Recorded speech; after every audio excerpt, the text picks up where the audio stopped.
J'ai regardé Kiss Game et je me devais de faire une vidéo car j'ai quelques petites choses à dire dessus. Parce que quand je me suis posé devant ce film, je ne m'attendais pas à avoir un mélange aussi prononcé d'émotions positives et négatives à la fois. Et ça, c'est quelque chose qui arrive parfois quand on regarde des films à la direction un petit peu douteuse. Néanmoins, avant de commencer cette vidéo, je me dois de faire une petite introduction sur l'histoire de Kiss Game, histoire que tu saches qu'est-ce que Kiss Game et à peu près quelle est l'histoire du film. Kiss Game, autrement appelé Oosama Game ou en version originale, est un roman pour téléphone de Nobuaki Kanazawa. Il est adapté en manga de 5 tomes et prépublié par le magazine Manga Action entre janvier 2011 et janvier 2012. Une adaptation live a bien évidemment vu le jour en 2011 suite au succès du roman et c'est l'histoire de l'adaptation live dont je vais te parler maintenant. Tout commence un soir lorsque les élèves d'une classe reçoivent un mail ayant pour expéditeur le roi et le jeu du roi. Cet email explique brièvement les règles d'un jeu auquel tous les élèves de la classe sont conviés. Le roi désigne les élèves pour exécuter son ordre. S'ils n'achèvent pas son ordre dans les 24 heures qui suivent, ils seront alors punis. Sur le coup, chacun pense qu'il s'agit d'une plaisanterie d'un camarade de classe, ils exécutent alors les ordres un après l'autre. Mais le jeu prend alors une toute autre tournure lorsque les ordres deviennent de plus en plus mauvais. 2 élèves vont donc refuser de s'y plier, et c'est alors que les étudiants commencent à disparaître les uns après les autres.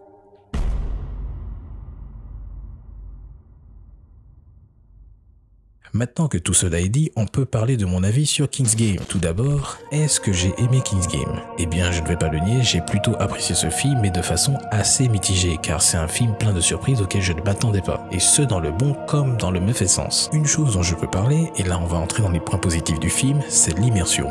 L'immersion dans ce film est assez intéressante parce qu'elle passe par les interactions entre les élèves. Tout le monde a déjà vécu dans sa vie des situations similaires à celles présentes dans le début du film, et j'ai trouvé ça plutôt agréable. Car justement, le film utilise cette immersion au début pour justement nous faire vivre le malaise que provoque l'ambiance générale générée par le jeu du roi. Ambiance qui était assez bien gérée car le film arrive remarquablement bien à passer d'une ambiance plutôt détendue au début et à petit entrer dans l'horreur et l'angoisse. Autre chose qui m'a assez surpris, c'est que Kiss Game semble être une espèce de fusion entre Shakushin Hari et Keita Kaleshi avec une pointe de corpse party saupoudrée par le dessus. Et pour ceux qui ne connaîtraient ni Shakushin Hari ou Keita Kaleshi, ce sont des films qui exploitent les malédictions téléphoniques tout comme Kiss Game. Je parlerai sûrement de ces films un jour car je les aime beaucoup, surtout Shakushin Hari, mais ce sera pour de prochaines vidéos. Bref, pour revenir aux points positifs que j'ai trouvés dans le film, on va parler des flous et des indices disséminés par le film.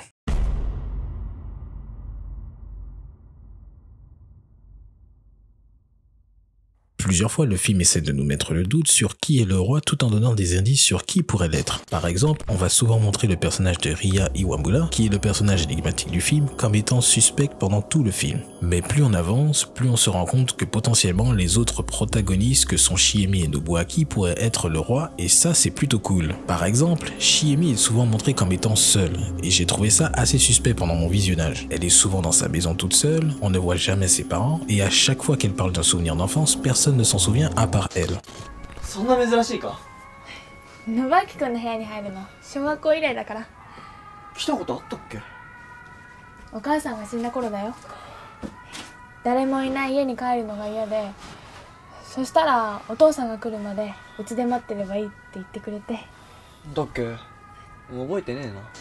Elle est vraiment montrée comme quelqu'un qui n'a aucun cercle à part Nobuaki et son père qu'on ne voit jamais. Après tout, peut-être qu'il ne veut pas montrer son jeu d'acteur. 今日も遅くまで仕事？ああ、明日の朝一の会議に必要なんだ。無理しないでよ。もういい年なんだから。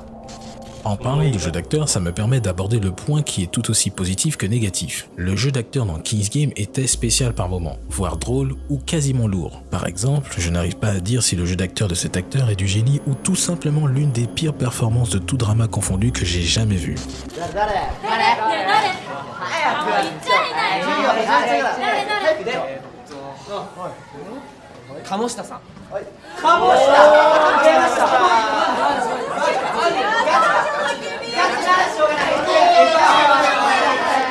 Sans oublier l'incroyable visage de Shiemi à chaque fois qu'un téléphone reçoit un message. Et même la mort de Ria est digne de Tenet.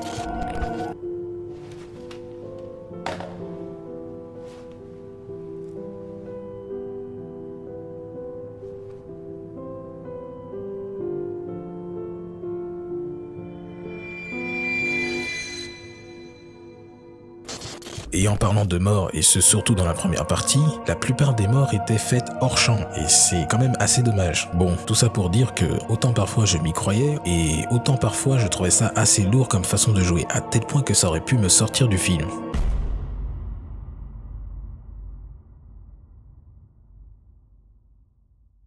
En dehors du jeu d'acteur, il y a quelque chose qui m'a dérangé, et surtout pendant la deuxième partie du film où il y a les révélations. Et ce quelque chose, ce sont les origines du roi. Certes, de la première partie jusqu'à la deuxième partie, il y a des pseudo-révélations sur comment fonctionne le jeu du roi, mais à aucun moment il n'est expliqué comment le jeu du roi a commencé pour la première fois, qui a commencé le jeu et pourquoi. Toutes ces questions sont restées sans réponse, et ça m'a vraiment dérangé. Je veux dire, c'est pas comme s'il y avait un personnage qui savait tout sur le jeu du roi, et que ce personnage ne disait rien pendant tout le film.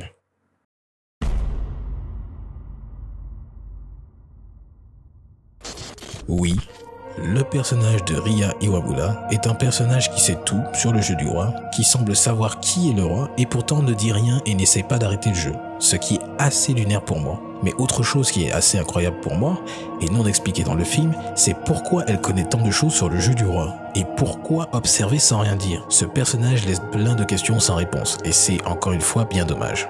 Bref, tout cela étant dit, il est temps de conclure cette vidéo sur King's Game. Alors, mon visionnage de King's Game a plutôt été agréable, car j'étais globalement en train de me demander jusqu'où irait la malédiction ou de me rappeler ce que c'était d'être au lycée et de déconner avec ses amis. Selon mon humble avis, King's Game est un film à regarder tranquillement un samedi après-midi quand on n'a pas grand chose à faire. Le jeu d'acteur est moyen, mais ce n'est pas aussi catastrophique qu'on pourrait le croire. D'ailleurs, souvent je dirais que ce n'est pas la faute des acteurs, mais bien de celui qui dirige le film. Il arrive souvent qu'un acteur semble médiocre dans un drama parce que celui-ci est mal dirigé, et que dans un autre drama, il semble extrêmement bon juste parce que le directeur n'est pas du tout le même. Et voilà, merci de m'avoir écouté jusqu'au bout. Cette vidéo a été si cool à faire, j'ai pris plaisir à l'écrire, à la faire. Elle a été assez laborieuse à écrire pour moi puisque c'était assez long. Et maintenant que vous avez eu mon avis sur King's Game, je me dois de vous dire à la prochaine pour une prochaine des vidéos de Yoniko.